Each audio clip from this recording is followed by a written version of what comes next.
Let's transition and let's go to Green Bay as the Minnesota Vikings beat the Green Bay Packers 24-10.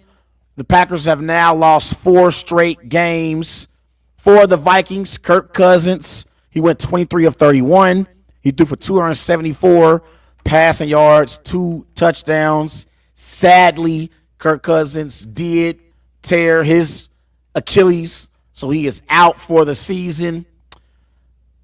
Osborne, he had 8 receptions, 99 receiving yards for the Packers. Jordan Love, 24-41. He threw for 229 passing yards, 1 touchdown, 1 interception. Here's Packers head coach Matt LaFleur after the game. Well, that was obviously tough to watch.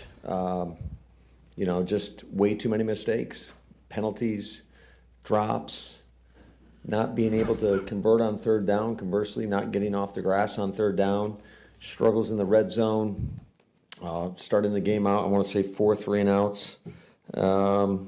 It's hard to get into a rhythm offensively. And then, when we need a stop or whatever, we weren't able to do that, although I do think that our defense did provide and special teams did provide some opportunity for us when it was 24-10 to have an opportunity to come back in that game, which you got to capitalize on those ops, and we have not been able to do that. So extremely disappointed, and we'll find out what everybody in that locker room, what we're all made of. So that was Matt LaFleur in the immediate aftermath of the Packers' 4th straight loss. So this is a struggle for me because I have been trying to be patient with Jordan Love. I've tried, and it started off so well. For Jordan Love. Jordan Love in his first 2 weeks of his career, Jordan Love, 78 QBR, 6 touchdowns, 0 interceptions. Now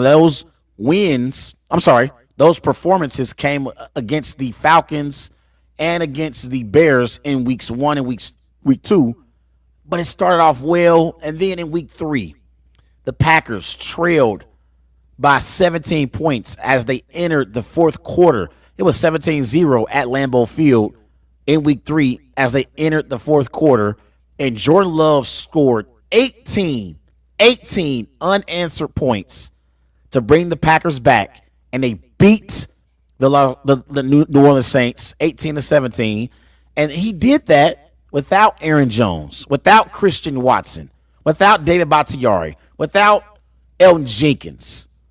4 of his best players on offense, Jordan Love overcame a 17-point deficit in the 4th quarter and beat a team that I think is going to be a playoff team in the New Orleans Saints. But ever since then, the Packers have not won a game, and Jordan Love has not played well. And as a Packers fan, we have been used to a standard that has been set at the quarterback position from Brett Favre handed down to Aaron Rodgers. And Brett Favre and Aaron Rodgers, they have spoiled us Packer fans. It has been a struggle sitting here in my living room watching the Green Bay Packers over the last 4 weeks. It has been a struggle. In the last 5 weeks, including against the New Orleans Saints, the Green Bay Packers have been outscored 73-9. They have not scored a touchdown in the first half since week 2 against the Atlanta Falcons. The offense has been flat out garbage. They have been garbage offensively, and Jordan Love as a quarterback, his mechanics are just off, and he doesn't have the necessary arm strength that's necessary to be a starting NFL quarterback. I've been trying to be nice. These were his numbers in the first 7 weeks of the season on throws 10 yards or more down the field. Jordan Love, 2 touchdowns, 5 interceptions, completing 38% of his passes, passer rating of 50.2. These are throws 10 yards or more downfield.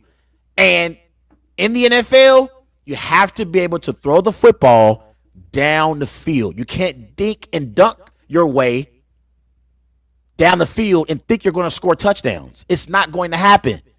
Jordan Love, I just don't like what I'm seeing from an arm strength perspective. And also, for whatever reason, when he's in the pocket, he's bouncing and he's going back and forth. Like he's not sitting still and just planting his foot in the ground and just throwing the football. I don't like, it's like he's jumping up and down when he throws passes. Those are terrible mechanics. I don't know what the hell Matt LaFleur is doing, but they need to do a better job at developing Jordan Love to where he's able to stand still in the pocket and deliver the football. So that's been the biggest issue for Jordan Love. Like, you got to stand still in the pocket and throw with confidence. And he's jumping each time he throws a football. Go and look at the tape. It's all in the tape. And that's been my biggest issue with Jordan Love. He doesn't read defenses well. And nowadays in the NFL, because it's an offensive league, these quarterbacks, they are expected to produce right away. And considering that there has been a standard set in Green Bay at the quarterback position, we expect Jordan Love to be playing much better than he currently is. Now, it's not all his fault. Some of the receivers have dropped some passes. Aaron Jones hasn't been healthy the entire season. Christian Watson has been in and out of the lineup. Sometimes I wonder if Christian Watson, if he's a legit number one. Romeo Doubs has been inconsistent. So it's not all on Jordan Love. I don't even like the offensive line right now for the Packers. The offensive line, also, they haven't really done their part. Center Josh Myers, left guard Elton Jenkins, left tackle Rasheed Walker. He's been awful this year. It got so bad for Rasheed Walker, they benched him and brought in Josh Nijman. And I think they end up going back to Walker, but Walker has been inconsistent all season long. John Runyon, Zach Tom, the offensive line, they have had their issues as well. It ain't all Jordan Love's fault. I'm not blaming everything on Jordan Love. But what I am saying is, at this point, we can tell Jordan Love is not great. He's not great. And he doesn't see the field very well. We've seen it with C.J. Stroud. C.J. Stroud sees the field extremely well. Go and watch a Texans game. And now the Texans, they may lose games. I think they lost over the weekend to the Carolina Panthers. But C.J. Stroud sees the field well. And as soon as he sees a receiver open, he throws the football. As soon as he goes through his mechanics and he sees the first read that's open and he reads the defense, he delivers the football. For whatever reason, Jordan Love struggles with the way he sees the field. And again, when he's in the pocket, he doesn't seem like he's calm. He seems rushed in my eyes. And so that's the problem I see with Jordan Love. Defensively, the Packers, they did trade Rasul Douglas away earlier this afternoon. They traded him to Buffalo. But defensively, they also have struggled as well. They have not been very good overall defensively. You look at the Packers defensively, they give up 356 total yards per game. That's ranked 22nd in the NFL. They are terrible at being able to stop the run. You can run the football on the Packers. They give up 132 rushing yards per game. That's ranked 26th in the NFL. And teams average 22 points per game. That's ranked 20th in the NFL. So defensively, defensive coordinator Joe Barry and his defense, they haven't done a great job either. And so it's looking bad for the Packers. It's looking bad. And it's getting to that point to where if you're not going to be a playoff contender, just lose out. Just lose out. If you're not going to go to the playoffs, just lose out. That way you can have a high draft pick and you can try to move on from Jordan Love and select your new quarterback. Because if the Packers aren't going to be contenders and they're not going to compete for a playoff spot, then they might as well just tank the rest of the season. Now, they can't say this, but as a fan, I would rather the Packers just continue to lose. I would rather them continue to lose games and have a high draft pick. The Packers are a championship organization. The Packers are not the Cleveland Browns or the Arizona Cardinals or the Washington Commanders. Okay? This is a championship organization. 4 Super Bowls in Green Bay Packer history. So if you're not going to compete for a playoff spot, lose out and move up in the draft and try to select your quarterback of the future if it's not going to be Jordan Love. Now, when it comes to the Minnesota Vikings, losing Kirk Cousins means the Vikings' season is officially over. Their season is over. Because they did trade for Joshua Dobbs earlier this afternoon, but you're not going to the playoffs with Joshua Dobbs. Now, he can play quarterback for your team, and your team will be average at best, but Joshua Dobbs is not the kind of quarterback who I believe could lead a team to the postseason. He's not. And that's the reason why the Arizona Cardinals traded him to the Vikings today. Because the Vikings, them making this move for Joshua Dobbs tells me that they're not giving up and punting on the season. And I think it's a mistake. I don't know what the hell they're thinking. They're not going to compete for a Super Bowl.